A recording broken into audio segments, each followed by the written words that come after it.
할렐루야. 오늘도 예배의 자리에 나오신 여러분을 환영하고 축복합니다. 우리 옆사람 바라보면서 인사하겠습니다. 잘 오셨습니다. 잘 오셨습니다. 오늘도 예배의 자리에 잘 오셨습니다. 오늘도 우리에게 베풀어 주신 놀라운 은혜로 말미암아 충만한 시간 되기를 주님의 이름으로 간절히 소망합니다. 우리 말씀 먼저 보겠습니다. 출애굽기 19장 3절에서 6절 말씀입니다. 출애굽기 19장 3절에서 6절까지의 말씀입니다.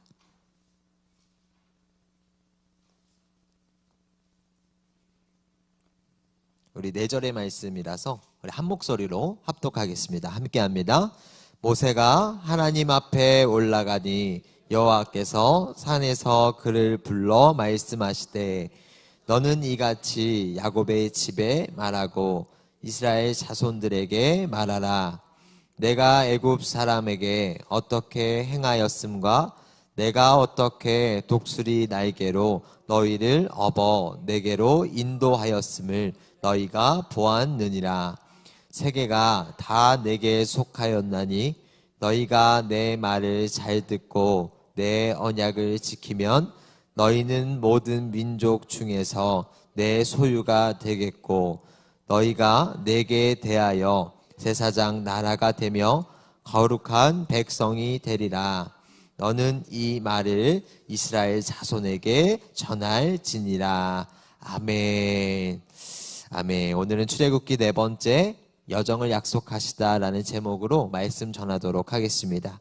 오늘은 드디어 어느덧 마지막 시간이 다가왔습니다. 당연히 이 4번의 시간으로 출애굽기를 모두 보기에는 굉장히 짧은 시간이었고 또 이제 남은 이제 일정도 이제 말씀들을 보기에도요. 오늘의 이 말씀 시간도 굉장히 짧죠. 그래서 한 4주 더 해야 되나 싶은데 다음 타자 백지정 목사님이 기다리셔서 제가 양보를 해드려야 될 것 같아요. 그래서 오늘 출애굽기의 마지막 시간을 함께 살펴볼 텐데요. 그래서 이제 저희가 짧다 보니까 이제 이 사건 중심으로 본 게 아니라 이 사건의 구조적인 면, 이 말씀에 이 드러난 이야기 순서에 따라서 함께 말씀을 살펴봤었어요. 그래서 꼭 이 말씀 시간이 끝난 뒤에도 출애굽기를 주어진 자리에서 주어진 각자의 시간에 꼭 읽어보시면서 따로 공부하셨으면 좋겠습니다. 아멘. 제 말씀 이래로 이렇게 아멘이 안 나오기 쉽지 않은데 네. 공부하셨으면 좋겠습니다. 아멘. 출애굽기는요 구원의 모형이라고 불리는 말씀이에요. 쉽게 말씀드리면 이 출애굽기의 구조만 놓고 봐도 하나님께서 우리를 어떻게 구원하시는지에 대한 그 방법과 방향이 잘 기록되어 있습니다. 애굽의 노예 생활을 하던 이스라엘 백성들은요 스스로 구원받을 수 없는 상태였습니다. 그러나 그들의 통곡의 소리를 들으신 하나님께서 그들을 구원하세요. 오직 전적인 하나님의 은혜를 통해서 그들을 구원하십니다. 그런데 여기서 끝이 아니라는 이야기입니다. 구원은 그때부터 시작인 거예요. 하나님께서는 그들을 출애굽하셔서 그들의 여정을 통해서 구원받은 자가 어떠한 삶을 살아가야 되는지 그들을 광야에서 또한 배우게 하셨습니다.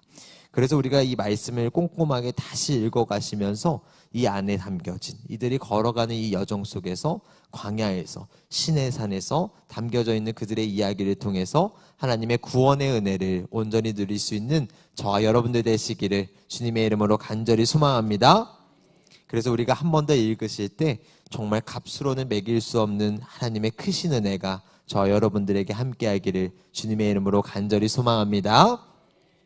자, 그래서 본론으로 돌아와서 지난 시간에 이어서 이제 이스라엘 백성들의 이 여정이 어디에 당도했느냐?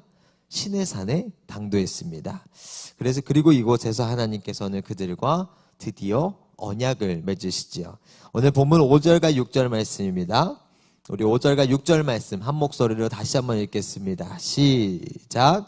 세계가 다 내게 속하였나니 너희가 내 말을 잘 듣고 내 언약을 지키면 너희는 모든 민족 중에서 내 소유가 되겠고 너희가 내게 대하여 제사장 나라가 되며 거룩한 백성이 되리라. 너는 이 말을 이스라엘 자손에게 전할지니라. 아멘. 하나님께서 말씀하십니다. 너희가 내 말을 잘 듣고 내 언약을 지키면 너희는 모든 민족 중에서 내 소유가 되리라. 쉽게 말해서 율법을 줄 거니까 잘 지키라고. 그러면 내가 너희에게 복을 주겠다라고 선언하십니다. 굉장히 단순한 구조입니다. 그런데 이러한 율법의 구조는요, 사실 당시 이 고대 근동 국가들 사이에서 이 지배적으로 자리하고 있었던 봉신조약이라는 게 있어요. 그 봉신조약의 구조와 굉장히 비슷합니다. 이게 조금 어려운 이야기거든요, 사실. 그래서 제가 저만의 이제 쉽게 풀어봤어요. 쉽게 말하면 이 봉신조약은 뭐냐? 강한 나라가 약한 나라, 내가 너네 지켜주겠다고 맺는 조약이에요. 다만 내가 너네 지켜줄 거니까 조건이 있다는 뜻입니다. 충성을 다하라, 군사를 우리에게 주어라, 뭐 조공을 우리에게 바쳐라 라고 하는 거예요. 그래서 너희가 잘 지키면 너희에게 축복도 있을 거고 우리와의 관계도 완만할 거야. 그러나 만약에 너희가 이 조약을 어기면, 너희가 우리 말 안 듣고 조공도 잘 안 주면 너희들 저주받을 거고 우리랑 관계도 틀어질 거야 라는 조약이에요. 쉽죠? 이게 봉신조약입니다. 이 봉신조약을 실제 당시 이 고대 근동 국가들 중에서도 대표적으로 행하던 국가가요, 이 출애굽하던 이 시내산에 있던 당시에 히타이트 제국이라는 나라가 있었습니다. 좀 생소하시죠? 이 굉장히 낯선 이름인데 지금의 티르키예입니다. 터키고요. 이스라엘 백성들이 출애굽하던 그쯤에 남쪽에 애굽이 있었으면 북쪽에는 히타이트가 있다라고 할 정도로 이 쌍벽을 이루고 있던 초강대국 중에 하나입니다. 성경에 보면 사실 히타이트라는 말이 나오진 않습니다. 근데 우리가 조금 익숙한 이름을 찾아보면 핵족속이라는 말이 있어요. 그 헷이 히타이트의 힛이랑 같은 말이에요. 그래서 완전히 핵족속이 히타이트 제국은 아니고요. 히타이트 제국 안에 있는 한 족속을 헷족속이라고 이야기해요. 뭐 그냥 지나가는 깨알 지식이었어요. 그냥 알아두면 좋을 것 같은. 그리고 이제 우리가 잘 알고 있는 아시리아, 바벨로니아 제국이 바로 이 봉신조약을 하던 대표적인 케이스입니다. 이러한 강대국들의 봉신조약이요, 하나님과 이스라엘 백성들 사이의 언약과도 굉장히 유사하다는 겁니다. 신명기 28장 15절로도 말씀하십니다. 내가 만일 내 하나님 여호와의 말씀을 순종하지 아니하여 내가 내게 명령하는 그의 모든 명령과 규례를 지켜 행하지 아니하면 이 모든 저주가 내게 임하며 내게 이를 것이다. 똑같죠?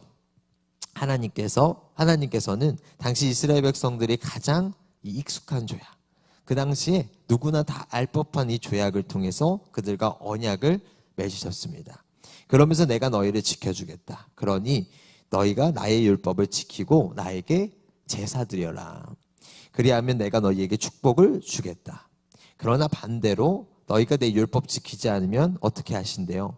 저주도 내리고 나와의 관계도 내가 끊어낼 것이다 라고 말씀하십니다.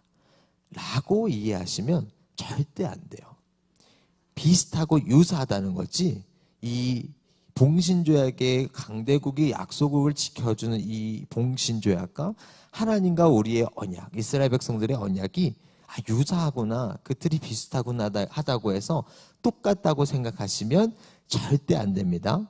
이 하나님께서 당시에 봉신조약이라고 하는 유사한 방법, 그러니까 사람들이 알 법한 그들의 이해를 도울 수 있는 방법을 통해서 하신 건 맞습니다. 익숙한 방법을 써야 그들이 이해하기 좋지 않습니까? 그들을 가르쳐야 하는데, 그들을 알려줘야 하는데 들어보지도 못한 생소한 방법으로 하면요, 그 광야 중에서도 이제 시내산에 이른 이스라엘 백성들이, 평생에 공부 한번 해본 적 없는 이들이 어떻게 다 이해하겠습니까? 그래서 하나님께서 그들에게 익숙한 방법, 그들이 보면 딱 알 법한 방법을 통해서 언약을 맺으신 건 맞습니다. 그러나 강대국들의 이 봉신조약과는 본질적으로 완전히 다릅니다. 물론 십계명 주셨어요. 뒤이어서 각종 율례들 하며 얼마나 많습니까? 이 출애굽기 20장에 십계명이 기록되어 있습니다. 그리고 나서 21장에서 23장까지요. 이 언약서라 그래서 정말 많은 율법들이 쫙 이렇게 써 있어요. 그거 다 지키라 하세요.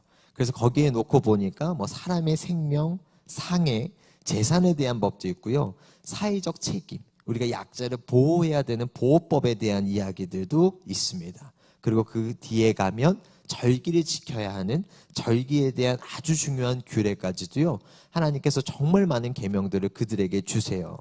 그리고 나서 언약 체결하고 끝나는 줄 알았더니 그 다음에 또 뭐 하라고 하세요? 성막 지으라고 하시잖아요.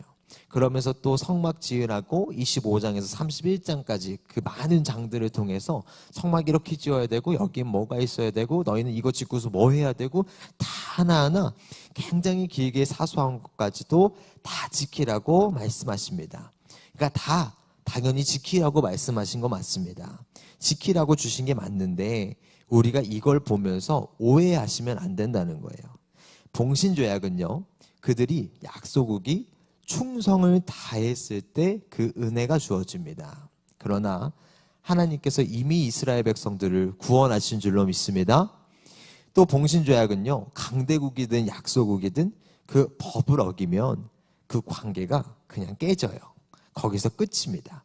그러나 하나님의 언약은요, 우리가 아무리 그 법을 어겨도 우리가 아무리 깨려고 해도 하나님께서 깨지 않는 것이 하나님의 영원한 언약인 줄로 믿습니다.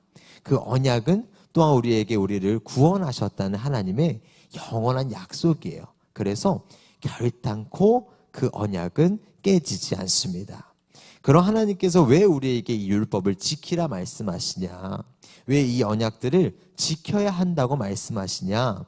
출애굽기 20장 말씀에 하나님께서 그들에게 십계명을 주시기 이전에 내가 이 십계명 줄 거니까 너네가 이거 반드시 지켜라. 하나라도 어기면 내가 너희들 다 죽일 거야. 내가 너희들 다 심판할 거야. 라고 경고하시지 않습니다.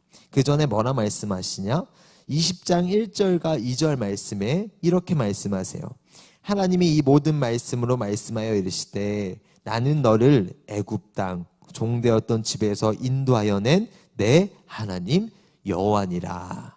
아멘. 내가 너희를 이미 구원했다. 그러니까 너희가 구원받은 자로서 이렇게 살려무나 라고 말씀하시는 겁니다. 구원받은 자의 삶의 양식을 율법을 통해서, 율례를 통해서 말씀하시는 거예요. 내가 구원해낸 너희가 나의 백성으로서 마땅히 이렇게 살아가야 하지 않겠니? 라고 하시면서 그들에게 또한 우리에게 말씀하고 계십니다. 그러나 하나님은요, 나보다 더 나를 잘 아시는 분이세요. 이스라엘 백성들을 시내산까지 인도하신 분이 누구예요? 하나님이시잖아요. 그들이 그곳에 당도할 때까지 얼마나 많은 불평과 불만들이 있었습니까?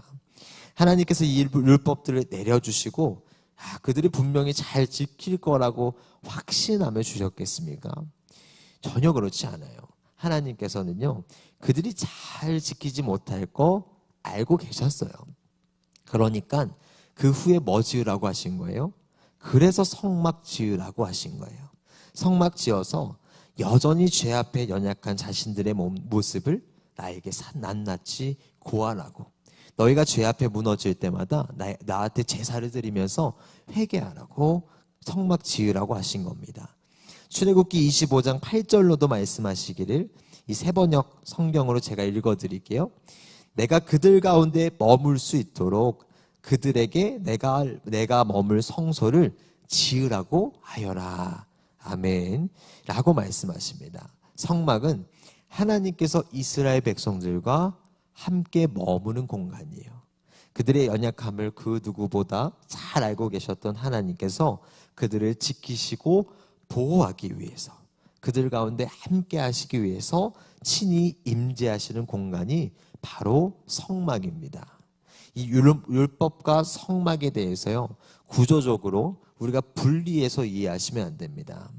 이 율법과 성막의 구조 속에서 하나님께서는 무엇을 말씀하시냐? 율법은 구원받은 자가 마땅히 살아가야 할 삶의 양식이에요. 반면에 그럼에도 연약해서 제 앞에 무너지는 그들이 하나님 앞에 자신의 죄를 해결하고 회복하기 위한 방편으로서 주신 게 바로 성막인 줄로 믿습니다. 이 구조의 전형적인 예시가 출애굽기에 나옵니다. 지금 이 율법을 처음 주시면서 성막에 대해서 가르치실 때도, 어떻게 지으라고 말씀하실 때도 그들에게 이 구조를 보여주시는데, 그 이후에 이 전형적인 극단적인 예시가 구원받았음에도 불구하고, 그들이 율법이 주어졌음에도 불구하고 하나님 앞에 얼마나 연약한 존재인지, 여전히 죄를 짓고 사는 존재인지를 보여주는 예시가 출애굽기 32장에 나옵니다. 우리 32장 1절 말씀입니다. 우리 한 절의 말씀 한 목소리로 읽겠습니다. 시작. 백성이 모세가 산에서 내려옴이 더딤을 보고 모여 백성이 아론에게 이르러 말하되,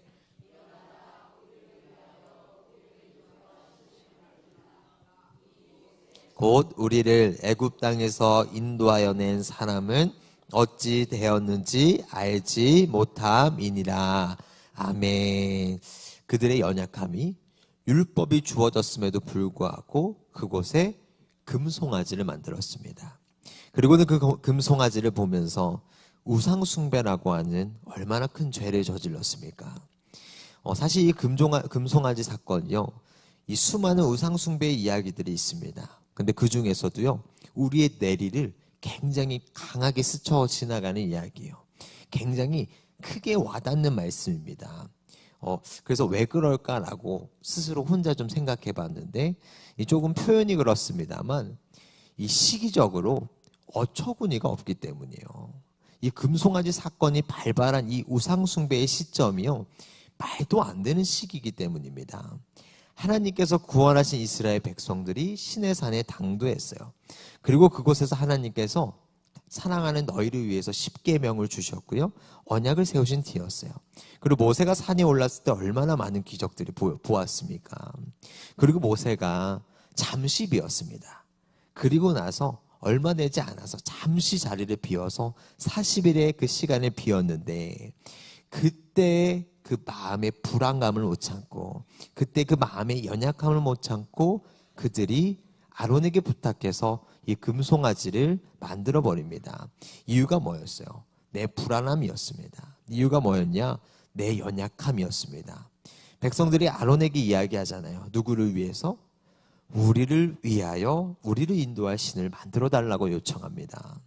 이 죄의 결과가 굉장히 참담해요.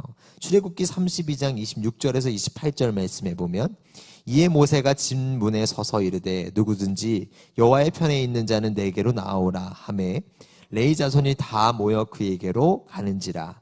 모세가 그들에게 이르되 이스라엘의 하나님 여호와께서 이렇게 말씀하시기를 너희는 각각 허리에 칼을 차고 진 이문에서 저문까지 왕래하며 각 사람이 그 형제를, 각 사람이 자기의 친구를, 각 사람이 자기의 이웃을 죽이라 하셨느니라. 레위 자손이 모세의 말대로 행하매 이날의 백성 중에 3,000명 가량이 죽임을 당하니라. 아멘. 다 죽이셨습니다. 모세가 26절에 말해요. 누구든지 여호와의 편에 있는 자는 내게로 나오라. 우리가 단순히 이 말씀을 보면서 뒤에 3,000명이라는 숫자만 보고 하나님도 너무하시지, 연약할 수 있지, 무지할 수 있지, 어찌 금송아지 한 번 숭배했다고 가족을, 친구를, 이웃을 그렇게 다 죽이라고 하셨느냐라고 생각할 수 있지만, 사실 이 말씀에 우리가 참뜻을 보면 사실 기회가 다시금 주어졌음에도 잡지 않은 건 또한 그들이었습니다. 모세가 26절에 말하기를 누구든지 여호와의 편에 있는 자는 내게로 나오라라고 이야기해요. 단순히 말씀에 기록된 레위 자손들만 너희들 일로 와라고 이야기한 게 결단코 아닙니다. 이스라엘 백성들 그 중에요, 우리가 다시 한번 생각해 보면 금송아지를 숭배하지 않은 사람이 단 한 명도 없었습니다. 그곳에서 모세를 기다리면서 불안한 마음에 우상을 숭배하지 않은 자가 단 한 명도 없었어요. 다만 죄 앞에 무너졌던 자신들을 뒤로하고 다지금 회개해서 주 앞에 나아오는 자들, 하나님, 모세가 이야기하기를 여호와 앞에 있는 자는 내게로 나와라. 너희가 비록 우상을 숭배하고 금송아지 앞에 무너졌지만 다시금 회개하고 하나님의 편에 나올 자 회개하고 다시 돌아오라 이야기합니다. 그러나 그럼에도 돌아오지 않는 이들 3,000명을 모세가 지금 이 시간을 통해 가려내고 있는 거예요. 그리고는 그럼에도 회개하지 않는 3,000명은요, 하나님께서 단호하게 심판하세요. 하나님께서는 죄에 대해서 굉장히 엄하십니다. 죄에 대해서만큼은 결단코 용서하지 않으세요. 오죽하면 율법을 지키지 않는 자까지 내가 너희를 저주하겠다라고 선언하시겠습니까? 그러나 죄를 짓는 우리의 연약함을 또한 그 누구보다 잘 알고 계신 분이 바로 우리 주 하나님 한 분이신 줄로 믿습니다. 하나님 앞에 간절한 기도로 그들의 죄를 용서해달라, 다시게 해달라 이야기하는 그 모세의 기도를 하나님께서 다 들으세요. 그래서 그들을 광야 가운데 홀로 두시지도 않았고요, 그들이 다시금 출발해서 가나안으로 가는 모든 그 이후의 여정에 그들을 홀로 내버려 두시지도 않았습니다. 하나님께서는 다시금 죄로부터 돌이킨 그들에게 새 기회를 다시 주세요. 그래서 다시금 두 번째 돌판, 새 돌판을 지어주시고 언약을 다시 맺으십니다. 그리고는 본격적으로 그들의 여정을 위해서 이제 정말 성막 지으라고, 다시금 이 성막을 지어서 내가 너희와 함께 하겠다, 내가 너희 중에 충만히 임재하겠다 말씀하십니다. 우리 출애굽기 40장 34절에서 38절 말씀인데, 우리 조금 길지만 그래도 우리 한 목소리로 읽겠습니다. 시작. 구름이 회막에 덮이고 여호와의 영광이 성막에 충만하매 모세가 회막에 들어갈 수 없었으니 이는 구름이 회막 위에 덮이고 여호와의 영광이 성막에 충만함이었으며, 구름이 성막 위에서 떠오를 때에는 이스라엘 자손이 그 모든 행진하는 길에 앞으로 나아갔고, 구름이 떠오르지 않을 때에는 떠오르는 날까지 나아가지 아니하였으며, 낮에는 여호와의 구름이 성막 위에 있고 밤에는 불이 그 구름 가운데에 있음을 이스라엘의 온 족속이 그 모든 행진하는 길에서 그들의 눈으로 보았더라. 아멘. 자신이 구원해낸 백성이었습니다. 그러나 구원받은 백성들이 여전히 구원받은 자로서 마땅히 살지 못하고 제 앞에 무너지기 때문에 하나님께서는 여전히 그들과 동행하셨어요. 그들이 가는 모든 길을 하나님께서 친히 인도하셨습니다. 출애굽기는 그런 말씀입니다. 다 까먹으셔도 돼요. 근데 이것만 기억하시면 돼요. 출애굽기는 하나님께서 처음부터 끝까지 다 인도하시는 말씀이에요. 가나안이라는 그들의 여정을 이루시고 그 약속을 완전히 이루어 가시는 이스라엘 백성들의 구원의 여정, 그 구원의 이야기가 바로 출애굽기입니다. 사랑하는 성도 여러분, 우리도 우리의 삶에 출애굽기를 걷고 있는 줄로 믿습니다.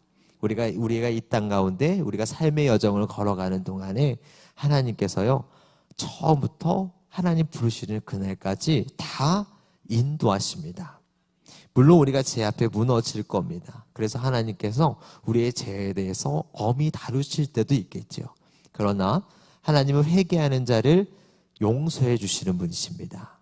그리고 회개하는 자가 다시금 돌이켜서 자신에게 나왔을 때 하나님은 우리가 끝까지 그 어디를 가든 그곳이 어디든 그 시간이 어디든 다 동행하시고 우리를 지켜주시는 분인 줄로 믿습니다.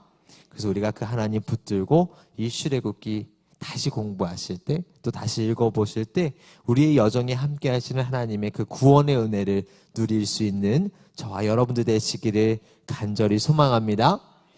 사랑하는 성도 여러분, 말씀을 마치겠습니다. 우리를 이미 구원하신 하나님께서 여전히 우리를 인도하시는 줄로 믿습니다. 우리는 이스라엘 백성들처럼 사실 더 이상 율법에 얽매이진 않습니다.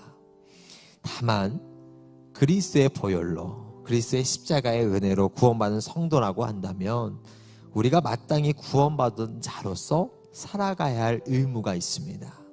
우리가 하나님의 말씀에 순종하며 살아가야 할 마땅한 의무가 있어요. 또한 책임이 있습니다.